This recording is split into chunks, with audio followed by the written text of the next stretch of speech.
Praise the lord. ప్రియులారా, ఈ యొక్క నూతన ఉదయకాల సమయంలో దేని వాక్యాన్ని చదువుకుందాం. కీర్తన గ్రంథము 31 అధ్యాయం 24 వచనం. Psalm 31 and verse 24. యెహోవా కొరకు కనిపెట్టువారులారా, మీరందరూ మనస్సున ధైర్యము వహించి నిబ్బరముగా నుండుడి.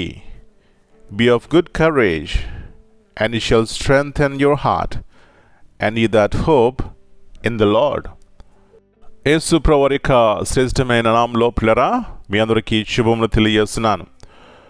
మరి యొక్క నూతన ఉదయకాల సమయంలో దేవుని యొక్క మధురమైన మాటలు వినటానికి దేవుడు మనకిచ్చినటువంటి జీవాన్ని బట్టి దేవునికి కృతజ్ఞతాస్తులు చెల్లించుకుందాం.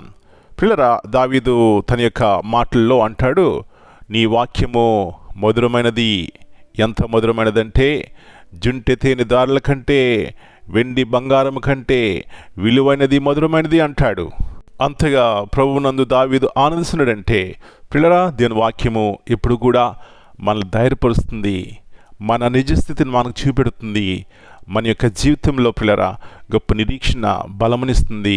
ఈ ఉదయకాల సమయంలో కూడా మన జీవితాల్లో ఆ బలాన్ని, ఆ ధైర్యాన్ని, ఆ యొక్క శక్తిని, ఆ యొక్క ప్రోత్సాహాన్ని ఇవ్వడానికే ఈ విలువైన వాక్యం దేవుడు మనకు వినిపిస్తున్నాడు. కాబట్టి నా ప్రియ సహోదరి, వాక్యమందు, దేవుని అందు విశ్వాసం ఉంచి ఆయన కొరకు కనిపెట్టినట్లయితే మనం ఎంతో నిబ్బరముగా, ధైర్యంగా ఉంటాం అనే సత్యాన్ని మరొకసారి గుర్తించి జీవగల దేవుని మీద మన యొక్క భారాన్ని వేద్దాం. తద్వారా గొప్ప ఆదరణ కలిగి జీవిద్దాం. అలాంటి కృప ప్రతి ఒక్కరికి దేవుడు దయచేయనుగాక. ప్రార్థన చేసుకుందాం. మహోన్నతమైన దేవ, పరిశుద్ధమైన తండ్రి, మరి యొక్క నూతన శ్రేష్టమైనటువంటి ఉదయకాల సమయాన్ని బట్టి మీకు వందనాలు చెల్లిస్తున్నాం. నాయన, దేవుని వాక్యము మాకు అవసరము. ఎంత అవసరం అంటే ప్రతి సమయంలో కూడా మమ్మల్ని ఎత్తుపడడానికి, బలపరచడానికి, ఎంకరేజ్ చేయడానికి ప్రభువా మీ వాక్యం మాకు కావాలి, మీ మాట కావాలి, మీరు కావాలి నాయన. మీరు లేకపోతే ఈ లోకంలో మాకు ధైర్యము, ఆనందము ప్రభువా కోల్పోతాం. ఈ సత్యాన్ని మరొకసారి ఉదయకాల సమయంలో జ్ఞాపకం చేసుకుంటున్నాం. యెహోవా కొరకు కనిపెట్టువారులారా, ధైర్యము వహించి నిబ్బరముగా ఉండుడి అని దావీదు అంటున్నాడంటే తనకు కనిపెట్టడానికి అనేకమైన ఉన్నవి, కానీ దేవుని కొరకు కనిపెడితే ఆయన వింటాడు, చూస్తాడు, తగిన సమయంలో ప్రతిఫలం ఇస్తాడని తనకు తెలుసు.